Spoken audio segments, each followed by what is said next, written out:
Bapak Ibu, saya ingin mengajak kita untuk melihat kembali atau mengingat kembali bahasan kita yang pertama di bulan yang lalu ketika kita memulai salah satu sumber perenungan kita dari buku ini, ya, Renewing Your Mind, R.C. Sproul.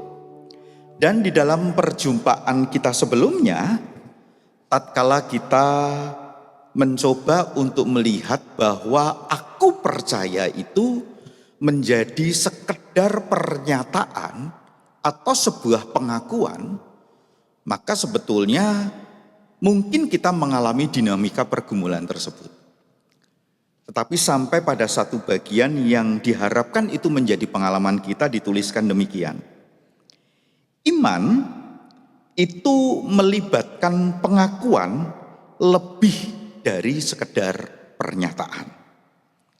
Pada analisis terakhir, hal itu merupakan dasar komitmen pada kehendak Allah. Mengikatkan diri, menenggelamkan diri, memasukkan diri kita kepada kehendak Allah. Sehingga isi iman memenuhi akal budi, menangkap hati sampai kita itu melakukan secara nyata di dalam kehidupan kita. Sehingga tatkala kita mengucapkan aku percaya, itu bukan sekedar pernyataan yang tidak melibatkan apapun di dalam kehidupan kita. Tetapi ketika kita mengatakan aku percaya, itu merupakan sebuah pengakuan yang artinya totalitas kehidupan kita mengakui, mulai kita memiliki sebuah pengakuan iman sampai kepada kehidupan yang di dalamnya kita nyatakan pengakuan kita itu. Lalu hari ini kita diajak untuk melihat lebih jauh. Dan sebetulnya hanya tinggal menambahkan ada dua kata. Aku percaya, itu di dalam bab yang pertama, ya, dengan tema yang diangkat, yaitu aku percaya itu pernyataan atau pengakuan. Yang kali ini yang kedua, yaitu aku percaya kepada Allah. Aku percaya kepada Allah. Dan yang diangkat di dalam buku ini adalah membicarakan percakapan tentang Allah. Izinkan saya mencoba untuk mengajak Bapak Ibu melihat bagian ini. Saya menggunakan apa yang saya sudah pelajari dan saya mencoba mengungkapkan dengan bahasa yang saya mengerti dan itu yang saya akan bagikan kepada Bapak Ibu. Jadi dimulai dari sebuah pernyataan yang mengatakan pada saat ini dunia itu seolah-olah tidak lagi mempermasalahkan tentang eksistensi Allah. Eksistensi Allah itu nyata, konkret. Ya. Mungkin hanya menjadi sebuah pertanyaan buat orang yang memang tidak mau mengakui bahwa Allah itu ada. Ya. Tetapi pada umumnya tentang eksistensi Allah itu menjadi bagian yang tidak perlu digumulkan kembali. Karena banyak orang yang sebetulnya mengakui adanya satu supreme being, satu keberadaan yang berkuasa, yang mencipta dan lain sebagainya. Tetapi permasalahan itu sekarang adalah mulai bergeser baik itu di dalam dunia, di mana orang itu mulai mempertanyakan. Bahkan kita diajak untuk melihat jangan-jangan di dalam kekristenan juga mulai ada sebuah kegelisahan karena pertanyaan itu sepertinya belum terjawab. Tentang apa? Tentang siapakah Allah. Jadi bukan pada permasalahan eksistensinya Allah itu ada atau tidak. Tetapi Allah itu siapa? Siapa Allah itu? Siapa Allah itu? Ada beberapa contoh yang dinaikkan di dalam buku ini. Tetapi dari sekian banyak contoh yang seolah-olah cukup mewakili bahwa manusia tetap menemukan kegelisahan-kegelisahannya karena dia tidak mampu menangkap tentang siapakah Allah itu yang bisa memuaskan cara berpikirnya, yang bisa memuaskan bagaimana dia bisa menangkap Allah itu seperti apa. Bapak Ibu, ada salah satu bagian kemudian kita diajak untuk memikirkan atau berimajinasi. Ketika kita mendengar kata Allah, mari kita memejamkan mata kita, berimajinasilah. Allah itu kira-kira dapat kita gambarkan dalam imajinasi kita itu seperti apa. Lalu muncul imajinasinya, Allah itu kasih. Allah itu kasih. Dan kita harus akui firman Tuhan itu menyatakan bahwa Allah itu kasih. Bahkan kasih itu merupakan sifat, itu natur dari Allah. Tapi ketika mencoba untuk menggambarkan Allah itu kasih yang diterjemahkan ini adalah kasih, apakah masih di dalam sebuah ruang yang masih abstrak atau sesuatu yang sudah dapat direalkan di dalam sebuah pengertian yang bisa ditangkap oleh panca indera kita seperti apa? Yang seharusnya ketika panca indera kita bisa menerjemahkan kasih itu, berarti dengan kata lain kita mulai bisa menerjemahkan siapakah Allah berdasarkan imajinasi Allah itu kasih. Ada mungkin hasil imajinasinya mengatakan Allah itu seperti orang tua yang rambutnya sudah putih, wajahnya itu bijaksana dengan jenggot yang panjang, dan tatapan matanya itu menjadi luar biasa. Itu Allah. Itu adalah Allah. Sekali lagi, ini kita diminta untuk berimajinasi. Bahkan ada yang kemudian mungkin mengatakan Allah itu kalau digambarkan dengan imajinasi saya, itu seperti awan putih. Awan putih. Allah itu digambarkan dengan adanya sinar yang begitu terang. Itu adalah Allah. Dan masih banyak imajinasi-imajinasi lain untuk menggambarkan tentang Allah yang muncul dalam benak kita. Sekali lagi, itu adalah keterbatasan kita untuk mencoba memahami Allah itu siapa. Dan Allah itu wujudnya seperti apa. Dan seterusnya, dan seterusnya. Bahkan dikatakan, walaupun saya tidak terlalu setuju, ada yang menyebutkan Alkitab itu dianggap terlalu minim untuk membicarakan tentang Allah. Mungkin kita lebih mudah untuk menggambarkan tentang siapakah Yesus. Ya karena Allah itu Allah yang menyatakan dirinya di dalam Yesus Kristus, oknum yang kedua. Dan dia firman yang menjadi manusia dan tinggal di antara kita. Dan mungkin kita yang hidup di zaman sekarang ini memiliki gambaran-gambaran tentang Yesus sebagaimana yang itu dilukiskan secara mata kita bisa melihat foto-foto, tapi apakah itu cukup mewakili Yesus yang ada di Yerusalem di 2000 tahun yang lalu? Bapak Ibu, tetapi dikatakan ketika kita berbicara tentang oknum yang kedua, kita mungkin lebih mampu untuk menggambarkan tentang Yesus yang seperti apa.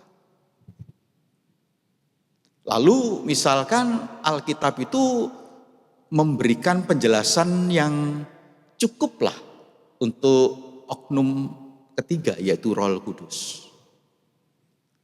Gambaran-gambaran yang ada misalkan seperti burung merpati. Gambaran-gambaran yang ada itu misalkan berdasarkan Kisah 2 ya seperti lidah-lidah api.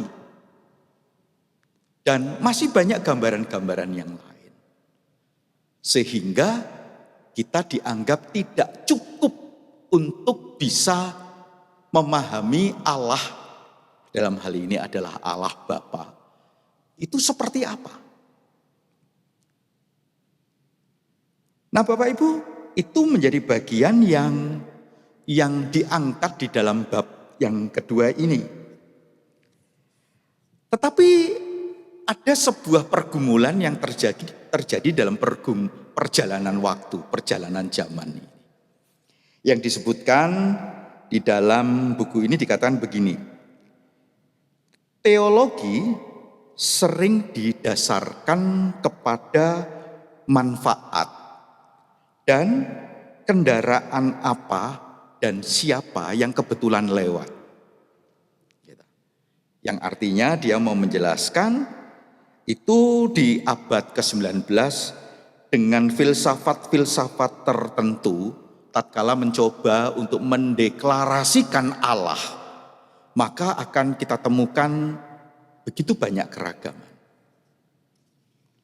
Lalu ada beberapa hal yang mencoba untuk menggambarkan tentang Allah itu hanya terkait dengan sesuatu yang diciptakan oleh manusia, sesuatu yang ada di dalam aspek kemanusiaan kita yang kita reka-rekakan supaya kemudian kita memahami Allah itu seperti apa. Jadi Allah itu berangkat dari apa yang ada di dalam diri kemanusiaan kita. Dan ketika kita mencoba menjabarkan, melahirkan sebuah pemahaman secara doktrinal, perkara doktrin ini benar atau tidak, tetapi dikatakan bahwa faktor yang ada dalam diri manusia itulah yang menentukan. Sehingga kemudian ada yang mencoba untuk memahami bahwa inkarnasi Allah di dalam Kristus Yesus itu ujung-ujungnya, agenda-agendanya adalah agenda reformasi sosial saja. Karena itu agenda reformasi sosial, Allah itu berkerinduan melakukan sebuah perubahan-perubahan sosial dan kekuatan yang luar biasa itu datangnya dari Allah. Bahkan kemudian disebutkan misalkan ya, ada yang dikatakan oleh kelompok atau oleh mereka yang terlibat dalam sosialisme Marxis yang mengatakan bahwa ada ekonomik teoretikal. Ya. Jadi pendekatan ekonomik yang membuat Allah di dalam pemahaman tertentu itu kemudian itu yang dilemparkan. Atau misalkan ada istilah-istilah yang pernah kemudian dilemparkan oleh Nietzsche, yaitu dikatakan Allah itu terkait hanya dengan masalah evolusi sosial. Sehingga kemudian mungkin kita pernah mendengar tentang pemahaman Allah yang mati. Belum lagi nanti yang dibawa oleh pemahaman-pemahaman tertentu sampai ada sebuah istilah yang muncul di tahun 1990-an tentang Yesus Seminar atau Jesus Seminar. Upaya-upaya yang dilakukan oleh manusia dan filsafat-filsafat tertentu untuk menjelaskan siapa sih Allah itu. Nah, kita dibawa kepada sebuah pergumulan yang seperti ini, bahkan sampai hari ini pergumulan tentang siapakah Allah itu masih menjadi bagian yang ada di dalam kehidupan yang kita hadapi ini. Bahkan tatkala Allah itu sudah ada di dalam benak kita, tetapi tatkala kita menghadapi realita hidup dan Allah yang kita pikirkan dalam benak kita itu seperti tidak memberikan jawab terhadap apa yang ada di dalam benak pikiran kita tentang Allah yang seperti itu, maka Allah yang seperti yang kita pikirkan tetapi tidak terjadi, itu mulai kita tinggalkan. Artinya percaya Allah itu ada. Tetapi siapakah itu Allah? Itu menjadi permasalahan yang lain. Bapak Ibu, ketika kita berbicara tentang Allah, ya, lalu kita dibawa kepada dua istilah yang menarik gitu ya. Bagaimana cara kita mengungkapkan Allah? Apakah ada bahasa-bahasa yang cukup untuk mewakili dan langsung bisa memberikan penjelasan yang ini pasti bisa diterima, gitu ya. Sampai kepada penjelasan-penjelasan yang sifatnya analogical. Artinya analogi. Kita melakukan penggambaran-penggambaran tentang Allah itu seperti itu. Tetapi pemikiran-pemikiran analogical itu tidak bisa diterima bagian yang dipakai sebagai analogi dan bagian yang dianalogikan itu sama persis. Maka itu pemahamannya pasti sifatnya salah. Itu istilahnya dia menggunakan istilah yaitu univokal. Gitu ya. Nah teman-teman, ketika kita diajak untuk memikirkan cara berpikir yang seperti ini, mungkin buat kita yang tidak mau terlalu pusing memikirkan seperti itu, ya udah, entah itu univokal, entah itu equivokal, entah itu analogical dan lain sebagainya, udahlah, saya nggak mau peduli. Tapi ternyata kita tidak bisa meninggalkan hal itu. Karena dijelaskan begini, acap kali Allah yang dijelaskan di dalam Alkitab itu sifatnya antropomorfik. Kenapa? Karena kita ini kita ini manusia. Sehingga penggambaran-penggambaran tentang Allah itu penggambaran yang kita pahami berdasarkan kemanusiaan kita. Dan kalau gambaran itu terkait bahwa Allah itu satu pribadi yang seperti kita. Mata Allah, telinga Allah, tangan Allah, jejak kaki Allah, punggung Allah, suara Allah dan lain sebagainya. Sekalipun mungkin kita tidak mau pusing, tapi pemahaman kita ternyata dibatasi oleh bagian-bagian seperti ini. Yang kalau kita gunakan pemahaman secara analogical, telinga Allah, apakah telinga Allah seperti telinga saudara dan telinga saya? Apakah mata Allah itu seperti mata kita? Kalau itu diidentikan, berarti Allah itu seperti kita. Padahal kita itu cuma ciptaan yang tidak pernah bisa menggambarkan tentang Allah sang pencipta itu. Bapak Ibu, itulah yang mau diutarakan. Tapi dia mengajak kita untuk melihat ada dua istilah.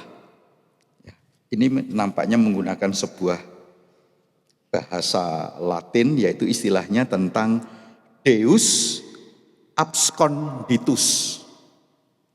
Lalu ada yang disebut dengan Deus, ya,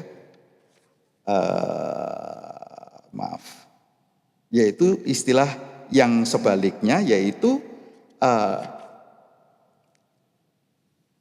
Deus revelatus. Deus absconditus artinya ada bagian-bagian yang tetap menjadi rahasianya Allah yang tidak pernah diungkapkan oleh dirinya tentang Allah itu seperti apa. Tetapi ada Deus revelantius gitu ya, yang artinya sesuatu yang sudah pernah dinyatakan oleh Allah sehingga manusia itu bisa mengenal Allah, manusia itu mengakui Allah itu ada dan sebagainya.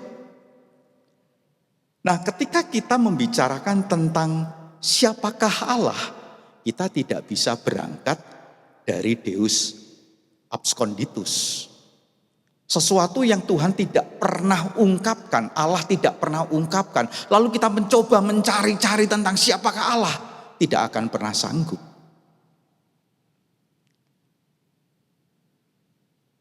Nah, manusia itu kan terkadang berpikir sedemikian rupa untuk meyakinkan dia mampu menyingkapkan bagian-bagian tentang Allah itu dengan lebih detail.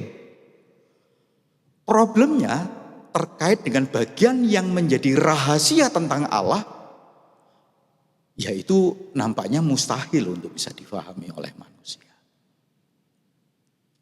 Tetapi kepada bagian yang lain, yaitu bagian Deus Revelantus, bagian yang sudah dinyatakan oleh Allah, dalam batasan itulah kita mencoba untuk mengenal siapakah Dia. Nah, Bapak Ibu, di sini kita diajak untuk melihat kembali, aku percaya kepada Allah. Allah yang siapa Dia? Berarti kita mengaku, aku percaya kepada Allah, Allah yang sudah menyatakan dirinya kepada kita. Itu yang membuat saya mengakui bahwa Allah itu ada dan saya kenal, berdasarkan apa yang sudah dinyatakan kepada kita. Bapak Ibu, kalau kita membaca di dalam Alkitab, Allah itu kan sudah menyatakan tentang dirinya melalui ciptaan. Dia Allah yang mencipta. Kalau kita membaca di dalam Roma 1 ayat 18 sampai 20 sekian, itu kan sesuatu yang seolah-olah mau dikatakan begini. Mustahil manusia itu untuk tidak mengenal, tidak mengetahui bahwa Allah itu ada. Karena melalui ciptaan-ciptaannya, kita itu menjadi percaya kepada Dia yang sesungguhnya itu ada. Tapi yang di situ dikatakan itu adalah hati manusia yang paling jahat begitu. Karena mencoba untuk mengingkari tentang Allah yang sudah menyatakan diri itu ada Dia. Itu melalui ciptaan. Dan kita mempercayai di dalam iman kita Allah menyatakan diri melalui firman-Nya. Apa itu melalui firman-Nya? Ya melalui Alkitab. Yang kita baca mulai dari Kejadian sampai Wahyu. Yang di dalamnya Allah itu senantiasa menyatakan diri. Mulai dari proses penciptaan yang dicatatkan dalam Kejadian sampai perjalanan umatnya Israel. Sampai kemudian Yesus datang dan kisah-kisah yang ada yang dicatatkan oleh Alkitab sampai kepada Wahyu. Alkitab mencatat tentang Allah, apa yang dikerjakan oleh Allah, apa yang menjadi rencana Allah, apa yang sudah digenapkan oleh Allah, dan lain sebagainya, dan lain sebagainya.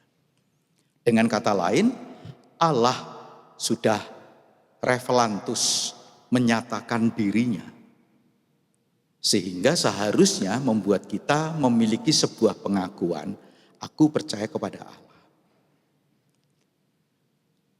Dan kita boleh mengatakan puncak pernyataan Allah. Nah, ini mari kita coba akan baca. Yang pertama mungkin kita akan baca dari Yohanes 14.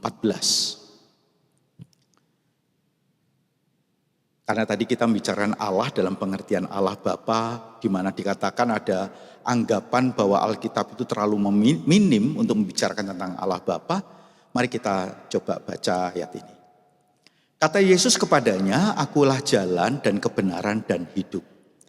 Tidak ada seorang pun yang datang kepada Bapa kalau tidak melalui aku. Sekiranya kamu mengenal aku, pasti kamu juga mengenal Bapakku. Sekarang ini kamu mengenal Dia dan kamu telah melihat Dia. Kata Filipus kepadanya, Tuhan, tunjukkanlah Bapa itu kepada kami. Itu sudah cukup bagi kami. Kata Yesus kepadanya, telah sekian lama aku bersama-sama kamu, Filipus, namun engkau tidak mengenal aku. Barang siapa telah melihat aku, ia telah melihat Bapa. Bagaimana engkau berkata, tunjukkanlah Bapa itu kepada kami. Tidak percayakah engkau bahwa aku di dalam Bapa dan Bapa di dalam aku? Apa yang aku katakan kepadamu tidak aku katakan dari diriku sendiri, tetapi Bapa yang diam di dalam aku, dialah yang melakukan pekerjaannya. Percayalah kepadaku bahwa aku di dalam Bapa dan Bapa di dalam aku. Atau setidak-tidaknya percayalah karena pekerjaan-pekerjaan itu sendiri. Teman-teman, ini Filipus loh. Ini muridnya Yesus yang sudah sekian lama bergaul dengan Yesus.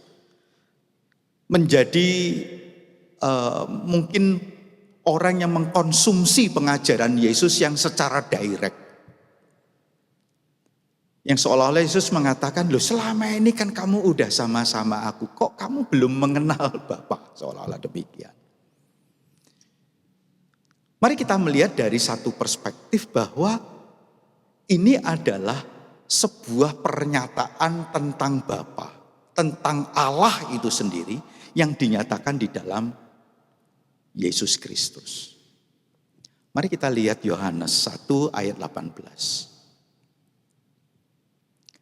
Tidak seorang pun yang pernah melihat Allah, tetapi anak tunggal Allah yang sudah di pangkuan Bapa. Dialah yang menyatakannya. Dialah yang menyatakannya. Di tengah-tengah kegelisahan dunia modern atau filsafat-filsafat tertentu yang terus bergumul untuk menerjemahkan siapakah Allah, sebetulnya kepada setiap kita berdasarkan bagian yang tadi kita baca dan masih banyak ayat-ayat yang lain, kita dibawa kepada sebuah pengenalan kepada Allah, Bapa. Kita mengetahui apa yang menjadi rencana-rencana dan karya dari Allah, Bapa. Bukan melalui ciptaannya saja. Bukan hanya melalui Alkitab atau firman Tuhan di mana kita melihat dan mengenal Allah itu. Tapi juga melalui Yesus Kristus. Karena dikatakan di dalam Yohanes 1 ayat 18, enggak ada orang yang pernah berjumpa dengan Allah dan mengenal Allah dan meyakini yang sesuatu yang tidak pernah dijumpai itu. Tetapi di dalam diri anak tunggal itu, Allah itu menyatakan dirinya. Dengan kata lain, ketika kita mencoba untuk mengenal siapakah Allah, Allah itu kita kenal di dalam Yesus Kristus. Dan ketika kita mengenal Yesus Kristus, maka kita mengenal Bapa. Tentu saja pemahaman-pemahaman ini kalau dikulik secara filosofis itu tidak mudah. Teman-teman yang terkasih, di dalam bagian ini lalu kemudian dijelaskan kita sebagai orang percaya itu diharapkan tidak mengalami sebuah pergumulan seperti orang-orang Yunani yang ada di Athena. Apa? Ketika Paulus ada di Athena, ketika Paulus berdialog dengan mereka untuk memberikan jawab, itu dituliskan dalam Kisah 17. Di sana kan dikatakan ada sebuah mezbah dengan tulisan Allah yang tidak dikenal. Lalu Paulus justru mengatakan, aku mau ceritakan kepada kalian Allah yang kalian gak kenal itu. Dengan kata lain, Paulus mengenal Allah yang mereka gak kenal, tapi dia mengenal. Lalu satu hal yang mau disampaikan oleh R.C. Sproul di dalam babnya yang kedua. Diharapkan jangan ada orang Kristen yang kekristenannya seperti orang-orang Yunani di Athena itu. Kita menyembah kepada Allah, tapi sebetulnya kita tidak memiliki pengenalan yang baik akan Allah itu. Sementara Allah sudah menyatakan dirinya melalui anak tunggal Bapa, Yesus Kristus. Lalu ada hal-hal yang lain yang mungkin perlu untuk kita itu mencoba memahami tentang Allah, yang diharapkan kita menemukan sesuatu yang begitu unik yang membuat kita itu menjadi sungguh percaya kepada Allah tersebut. R.C. Sproul mencoba untuk memberikan sebuah cerita sebagai cerita untuk menganalogikan. Ceritanya demikian. Dia bertemu dengan salah satu muridnya namanya Mary.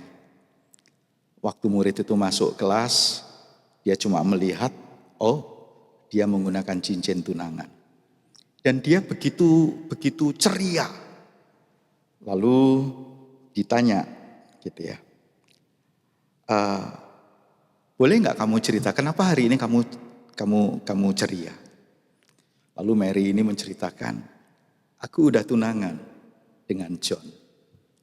Lalu diajukan sebuah pertanyaan, mengapa kamu mencintai John? Mengapa kamu mencintai John? Lalu kemudian jawaban Mary sepintas dia mengatakan, ya karena John tampan. Karena John itu tampan. Lalu Sproul menunjuk seorang bernama Bill, seorang anak menunjuk yang bernama Bill, dan dia mengatakan Bill ini adalah pendamping ratu kampus. Dengan kata lain, kalau ngomong tampan, Bill tampan. Bahkan mungkin pandangan lebih banyak orang dia lebih tampan. Kalau jawabanmu hanya masalah tampan. Lalu Mary berpikir lagi, kenapa ya? Karena John atletis. John itu orangnya atletis. Kemudian Sproul menunjuk kembali kepada Bill yang duduk di bagian belakang, yang mengenakan kaos universitas yang bertuliskan 3 olahraga utama. Dan Bill adalah anggota dari 3 olahraga utama yang dikerjakan di universitas itu. Dengan kata lain, kalau ngomong atletis, Bill lebih atletis mungkin. Dia seorang olahragawan. Lalu Mary terus berputar otaknya dan dia mengatakan, ya karena John itu pandai. Dan Sproul mengatakan, Bill ini ketua komunitas akademis yang dihormati. Ya karena ada prestasi akademis. Akhirnya Mary ini frustasi dan mengatakan, John itu orangnya sopan. Lalu Sproul mengatakan, apakah kamu mengatakan bahwa Bill orangnya tidak sopan? Yang intinya dia terus mengejar apa yang menjadi alasan. Sampai pada akhirnya Mary hanya mengatakan, ya aku mencintai John karena dia itu John.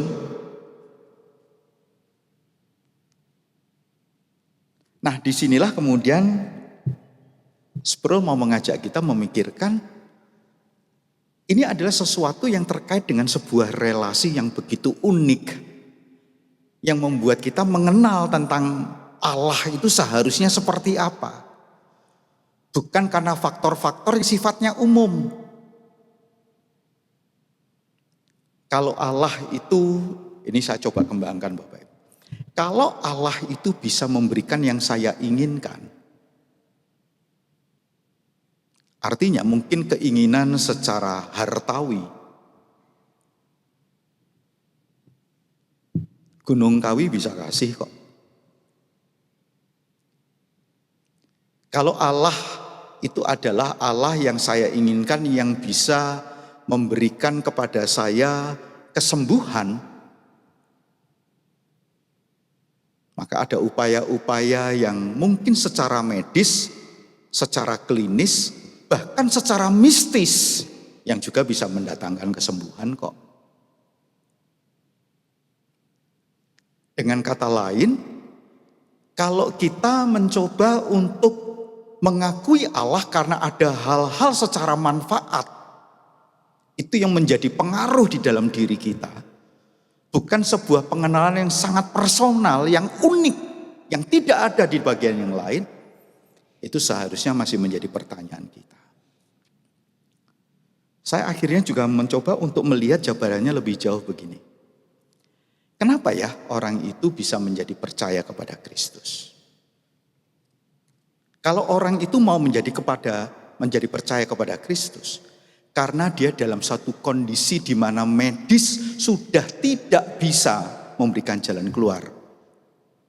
Lalu ketika ada seorang mengatakan percaya kepada Kristus, lalu dia menerima Yesus.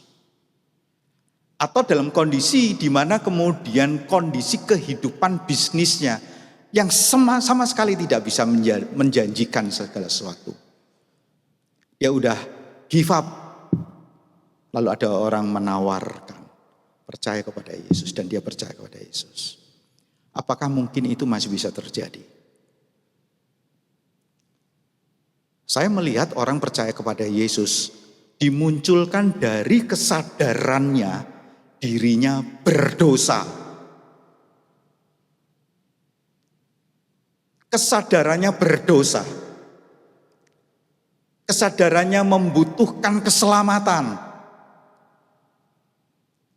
Kalau bagian itu enggak ada, maka percaya kepada Yesus karena kondisi sakit, tapi tidak menyeret dia kepada sebuah kesadaran bahwa dia seorang berdosa, maka bagi saya patut untuk diragukan.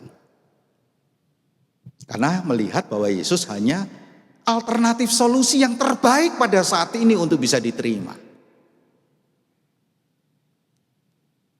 Nah, Bapak Ibu, ini yang disampaikan oleh Sproul.